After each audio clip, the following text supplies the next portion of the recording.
The first thing Lyrene felt was warmth. That was wrong. Death should be cold. Silent. Empty. Not this gritty heat pressing against her face like the desert itself was breathing. Then came the pain, sharp, deep, everywhere. Her ribs burned with every breath. Her leg pulsed like something inside it had shattered. The taste of copper filled her mouth. Dead people didn't hurt. So she wasn't dead. The memory returned in fragments, sky, violet and endless. Then fire. The transport shaking. Guards shouting. Metal tearing. Falling without direction. Lyrene forced her eyes open. A human man knelt beside her, face streaked with dirt and dried blood. He was smiling. Not a polite smile. A relieved one. "You're alive," he said. "That's good. I was starting to worry you'd make me look bad at my job." Her thoughts moved slowly. Alive. The word didn't feel real. I don't understand," she rasped. "That's fair," he said gently, lifting a canteen to her lips. "Small sips. Your body's been through a lot." The water was metallic and perfect. She drank, trembling. "I'm Elia," he continued. "Medic.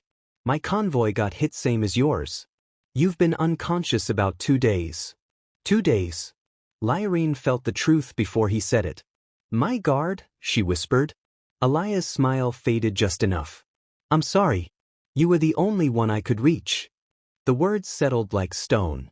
Commander Seton. Young Kale. Gone. Dead while she lay helpless. Her breathing broke. "Hey," Elia said softly. "Stay with me. One step at a time. Right now, we keep you alive. Everything else comes later." Later. Queens broke in private. "Not here. Not now." "Where are we?" she asked. "Lost," he said cheerfully. "Somewhere in the Ashen Badlands. About 40 kilometers from the crash. I moved you to avoid patrols." "You know who I am," Lyrene said. "Uniform gave it away," Elia shrugged. "Also you told someone named Darth he was an idiot while feverish." Heat rose to her face. "That is classified opinion." "Well, you were convincing." Despite herself, her lips twitched. "You're strange," she said. "I prefer charmingly unconventional." He checked her bandages. His hands were steady. "Careful. You're healing well," he said. "Your species regenerates like champions. Makes me jealous." "We should move," he added. "Temple ruins east of here. Safer than open desert." "I can walk," Lyrene insisted. "Sure," Elia nodded. "Right after you stand without passing out." She tried anyway. The world tilted. His arm caught her before she fell. "No shame," he said quietly. "Trust me. Pride meets sand every time." Lyrene studied him. Dirt-covered. Exhausted. Smiling anyway. "All right," she whispered.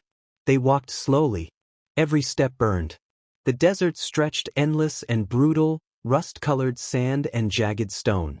"You said 6 kilometers," she muttered after an hour.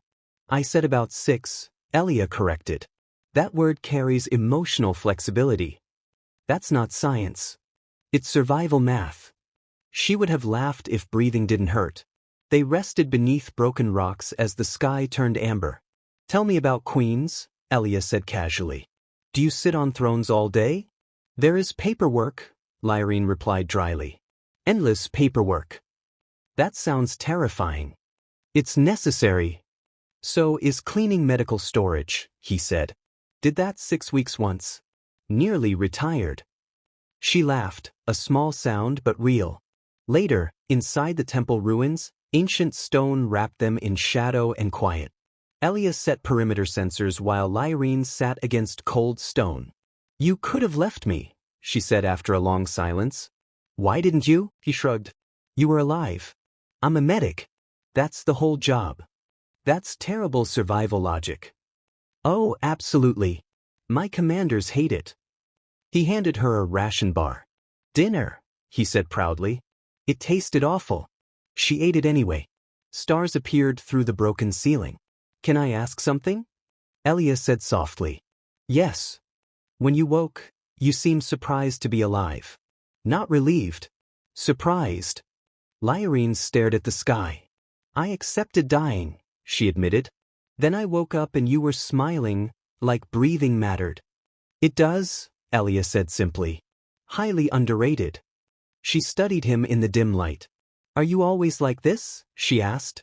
Mostly. Humor keeps the fear manageable. She closed her eyes, listening to desert wind hum through ancient stone. Elia? Still here. Thank you. For pulling me out and smiling. The pause. You're welcome, he said quietly. I was relieved. Didn't want 2 days of work wasted. She smiled in the dark. Sleep came gently. Weeks later, the palace felt wrong. Perfect. Political. Everyone treated her like fragile glass. Everyone except Elia. Her advisor Darth stood rigid in her study. The court believes it's time Mr. Elia returns, he said carefully. His continued presence raises questions. He saved my life, Lyrene replied evenly. He's been honored. Compensated. But attachments. He sees me, she said quietly. Darth frowned. You are a queen. Everything is political. After he left, Lyrene found Elia in guest quarters, wearing court clothes badly. Bad meeting? He guessed. They want you gone. Fair, he nodded. I'm terrible at forks. Lyrene laughed weakly. When I came back, she said softly, everyone treated me like a symbol. You're the only one who talks to me like a person. Are you all right? He asked gently. The question hit harder than any politics. I don't know, she admitted. And no one else asked. He knelt in front of her. That smile in the wreckage, he said quietly. It wasn't professional. It was relief. I was scared you'd die, and I didn't want to be alone out there. And now, I'm glad you're alive for reasons that aren't medical. Her breath caught. Stay, she said. Fork politics included? Especially forks. He grinned. Deal. And for the first time since returning, Lyrene laughed freely. Not as a queen. Just as someone alive. Someone seen. Someone saved, not only from death, but from becoming untouchable. Outside, politics would continue. Darth would worry. Rivals would whisper. But inside that moment, Lyrene felt human again. And it started with a smile in the desert.